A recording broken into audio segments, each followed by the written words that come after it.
Então, em João capítulo 10, a partir do versículo 1, nós vamos ler até o versículo 21.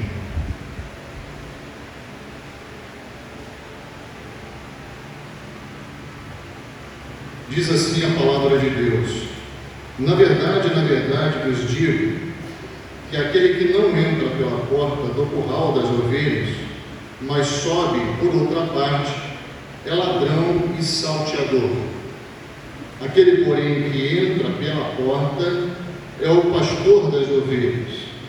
A este porteiro abre, e as ovelhas ouvem a sua voz, e chama pelo nome as suas ovelhas, e as traz para fora. E quando tira para fora as suas ovelhas, vai adiante delas, e as ovelhas o seguem, porque conhecem a sua voz. Mas de modo nenhum seguirão o estranho, antes fugirão dele, porque não conhecem a voz dos estranhos. Jesus disse-lhes esta parábola, mas eles não entenderam o que era que lhes dizia.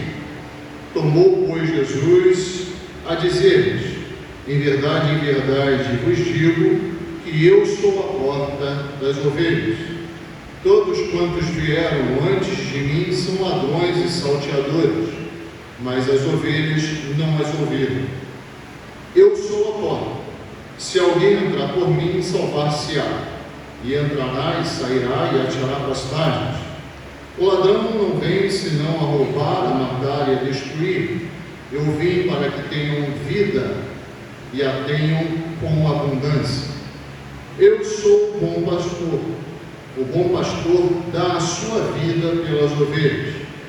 Mas o mercenário, que não é pastor, de quem não são as ovelhas, vê vir o lobo e deixa as ovelhas e foge, e o lobo as arrebata e dispersa. Ora, o mercenário foge porque é mercenário e não tem cuidado das ovelhas. Eu sou o bom pastor e conheço as minhas ovelhas, e das ovelhas sou conhecido. Assim como o Pai me conhece a mim, também eu conheço o Pai e dou a minha vida pelas ovelhas. Ainda tenho outras ovelhas que não são deste aprisco. Também me convém agregar estas, e elas ouvirão a minha voz, e haverá um rebanho e um pastor. Por isso o Pai me ama, porque dou a minha vida para tornar a tomá-la. Ninguém me tira de mim, mas eu de mim mesmo a dou. Tenho poder para dar e poder para tornar a tomá-la. Este mandamento recebi de meu Pai. Tornou, pois, a haver divisão entre os judeus por causa destas palavras. E muitos deles diziam: tem demônio e está fora de si, por que o ouvis? Diziam outros: estas palavras não são de endemoniado. Pode, porventura, um demônio abrir os olhos do cego? Amém. Esse último versículo, ele faz um link importante ao texto anterior, que antecede este ensinamento, essa explicação do Senhor Jesus Cristo. No versículo 9 do Evangelho de João, nós encontramos o Senhor Jesus Cristo curando um cego de nascença.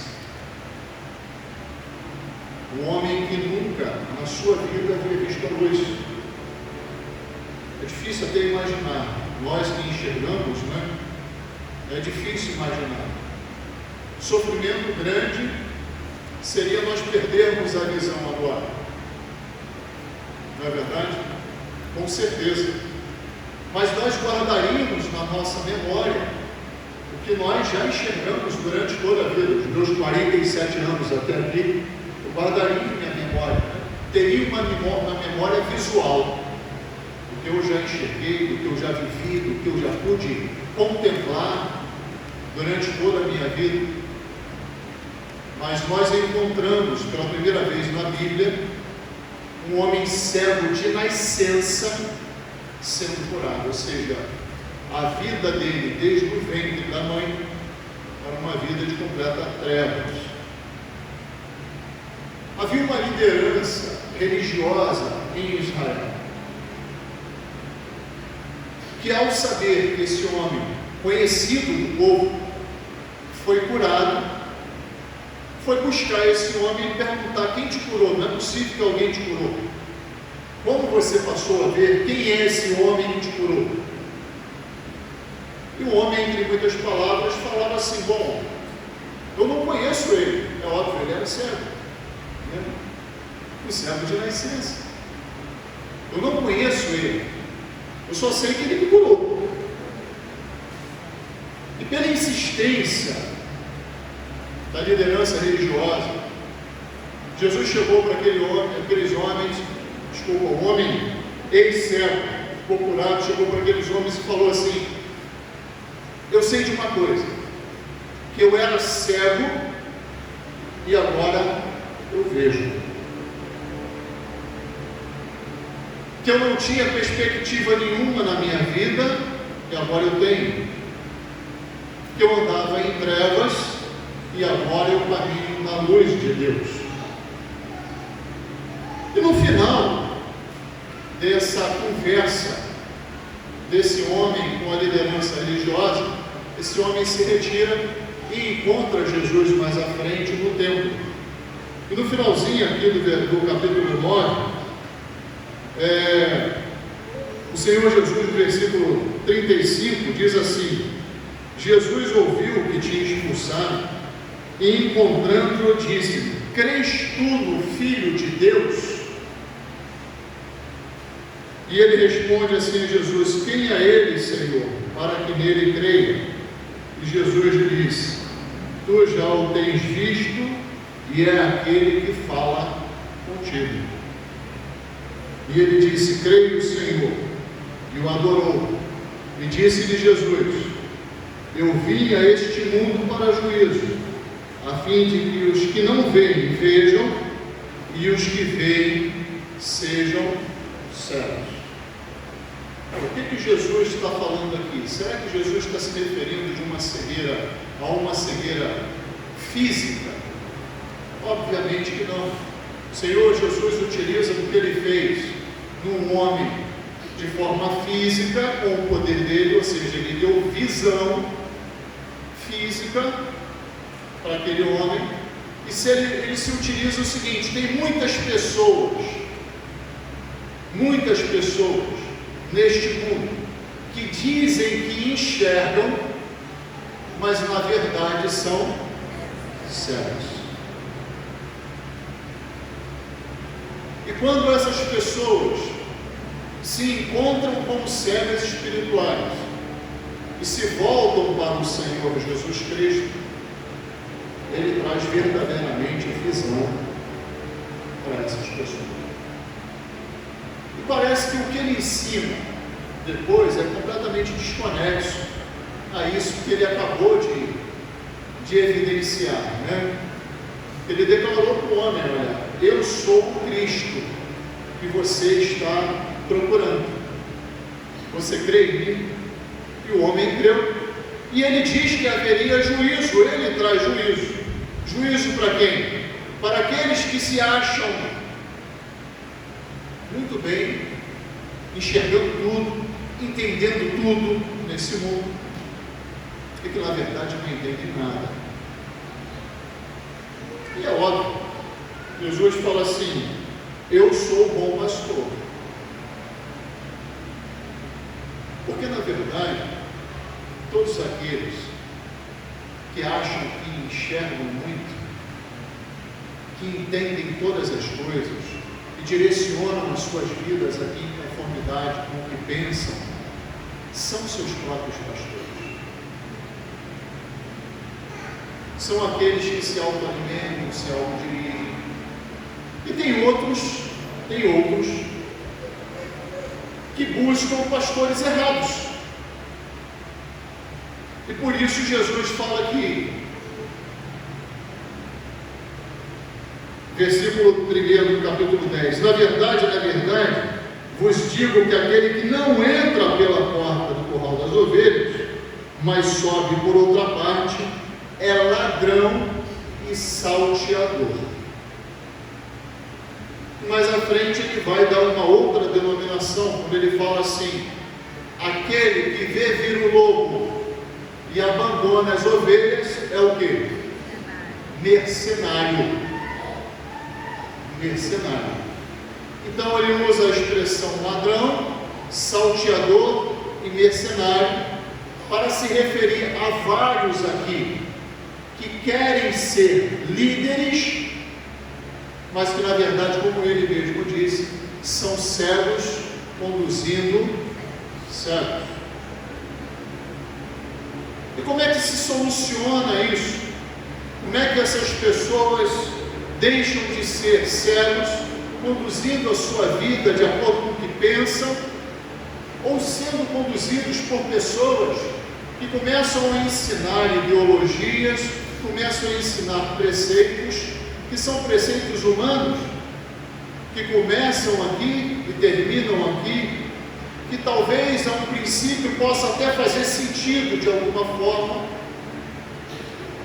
mas que daqui a pouco trazem tristeza, trazem angústia, trazem arrependimento, trazem um caminho de erro para aqueles que desejam seguir esses ensinamentos.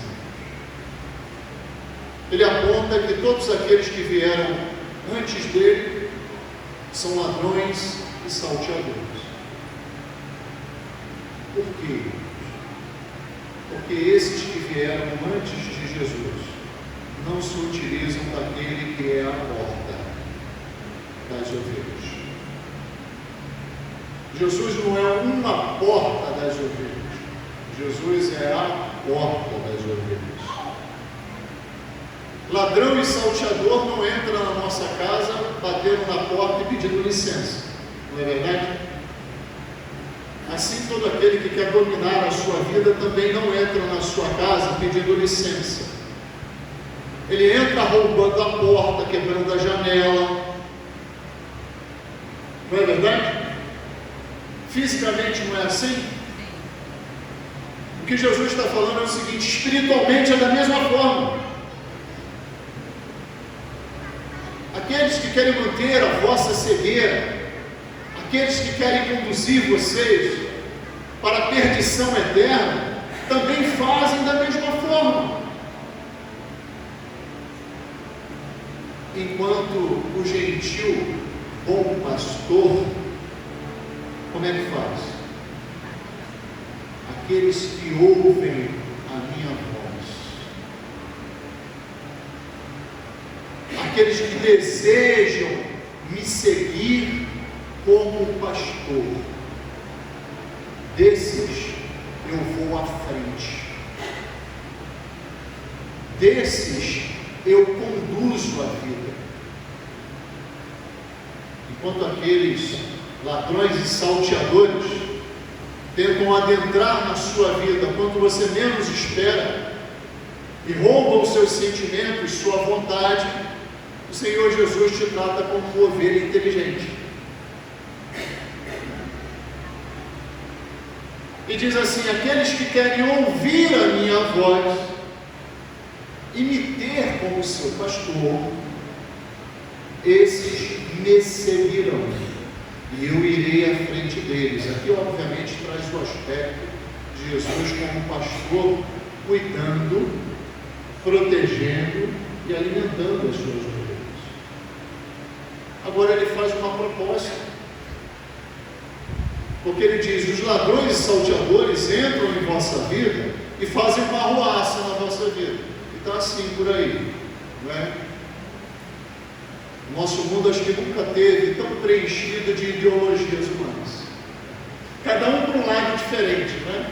Querendo conduzir você para um lado diferente. Você entra no YouTube para ouvir música e você ouve uma porção de coach querendo conduzir a sua vida para sobre aspecto financeiro, psicológico, vai ter uma porção. Tem para tudo quanto é gosto, self-service de ladrão e salteador. Enquanto isso, Jesus te propõe ouvir a voz dele e aceitar ser conduzido não por qualquer pastor. No versículo 11, ele diz assim: eu sou o bom pastor. E como é que ele afirma por que ele é o bom pastor? O bom pastor dá a sua vida pelas suas ovelhas. O que o mercenário faz? Está cheio por aí. Quer te conduzir, quer te orientar, quer dirigir a sua vida através dos seus ensinamentos.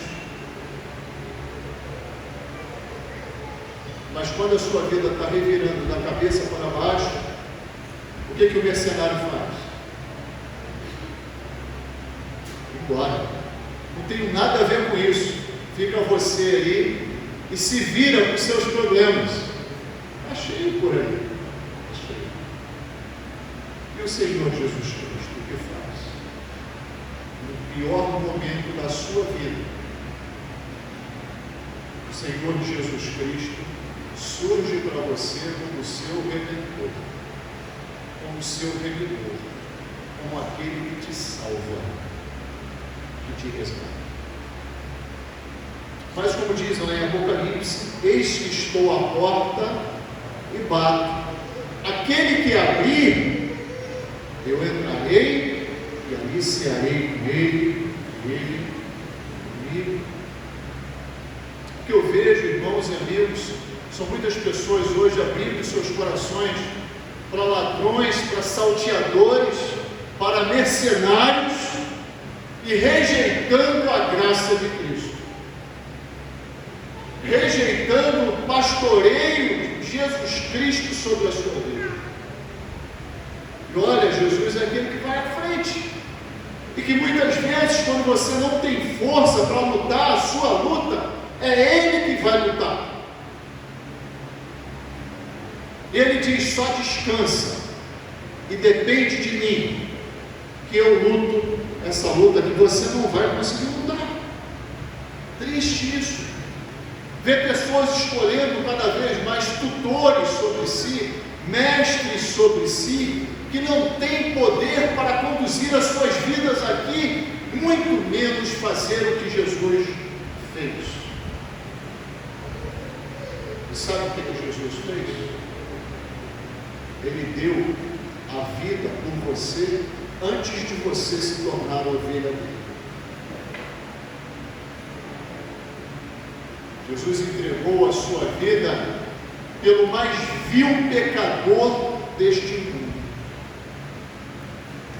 Deus amou o mundo de tal maneira que deu o seu Filho unigênito, para que todo aquele que nele crê não pereça, mas tenha a vida eterna. Deus prova o seu amor para conosco, em que Cristo morreu, sendo nós ainda pecadores. Jesus quer ser o pastor daquele que o rejeita. E não só através de palavras, porque Jesus fala assim: o que eu fiz por vocês. E quando fala vocês, graças a Deus, meus irmãos, que a gente já encontrou essa graça na nossa vida. É um privilégio ser salvo por Jesus Cristo e aceitar o seu sacrifício. Mas quando ele fala por vocês, ele está falando por todo mundo. Ele está dizendo: eu me entreguei por algumas ovelhas que não eram minhas. Os irmãos podem ver isso no versículo 16. Ele diz assim: ainda tenho muitas ovelhas. Glória a Deus, Senhor, porque eu sou uma delas. Eu sou uma delas. Ainda tenho outras ovelhas que não são deste aprisco, desse lugar que eu estou aqui agora. Também me convém agregar estas, e elas ouvirão a minha voz, e haverá um rebanho e um pastor. Jesus se entregou para ser o pastor de todos, mas ele respeita a sua decisão, se você quiser realmente ser ovelha dele, decidir seguir a sua voz, aceitar essa entrega não foi de qualquer um, foi do próprio Filho de Deus. Nós vemos aqui o Senhor afirmar logo nos versículos 17 e 18 que Ele tem o poder, Ele, somente Ele, tem o poder de dar a sua vida e tornar a tomar. E o que Ele fez alguns dias após isso aqui? Exatamente isso. Ele entregou a sua vida pelos nossos pecados. Ele entregou a sua vida por nós. Ele entregou a sua vida para nos redimir. Mas ao terceiro dia, tomou de volta, para mostrar que Ele tem poder ao seu rebanho. Uma vez o pastor Dinocci foi pregar na igreja, e eu estava presente nesse dia, e não sei se ele utilizou, não me recordo, se ele utilizou esse texto aqui, ou se utilizou, mas ele estava pregando justamente que o indivíduo precisa se fazer ovelha de Cristo, e ele deu um motivo por quê. Nós estamos acabando de falar aqui. Jesus é o único pastor que quer ser o seu pastor, que deu a sua própria vida. Aí no final, cumprimentando na igreja, veio uma senhora e falou assim: eu não quero ser ovelha não. E o pastor de Nilson, eu lembro muito bem o que ele falou para ela. Falou assim para ela: você já é ovelha, você só não sabe disso. É loucura nós acharmos que nós andamos por nós mesmos aqui nesse mundo. É loucura. Loucura. Todos aqui seguem uma voz. Todo ser humano segue uma voz. Ou seja, segue uma liderança, segue um pastor.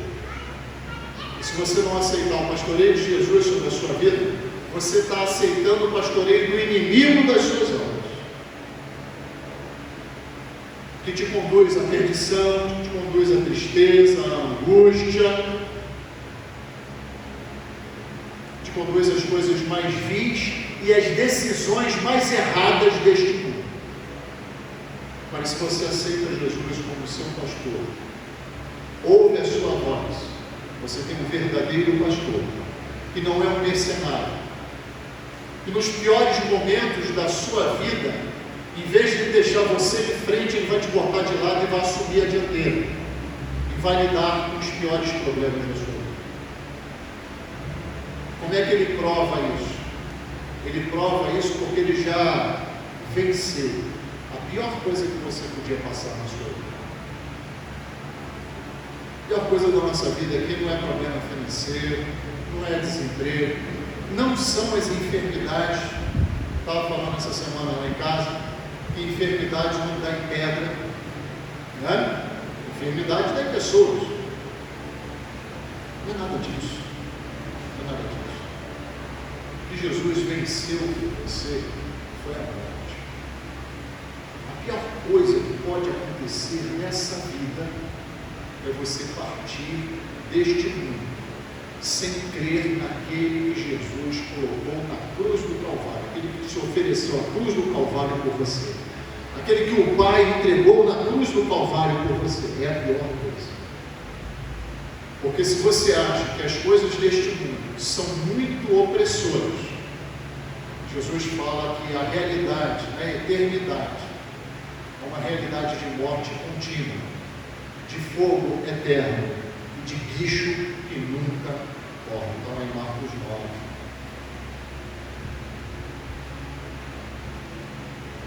Jesus se oferece para ser o seu pastor. Eu quero te perguntar nessa noite, se você entendeu que você não é nulo, você não é nula nessa vida. Você tem um pastor sobre a sua vida. Ah não, eu sigo o que eu penso, então você é o seu próprio pastor. Você dirige a sua vida. E será que você tem capacidade de dirigir a sua vida? Jesus quer ser o seu pastor. Para isso você precisa querer. Ele oferece, se oferece para ser o seu pastor.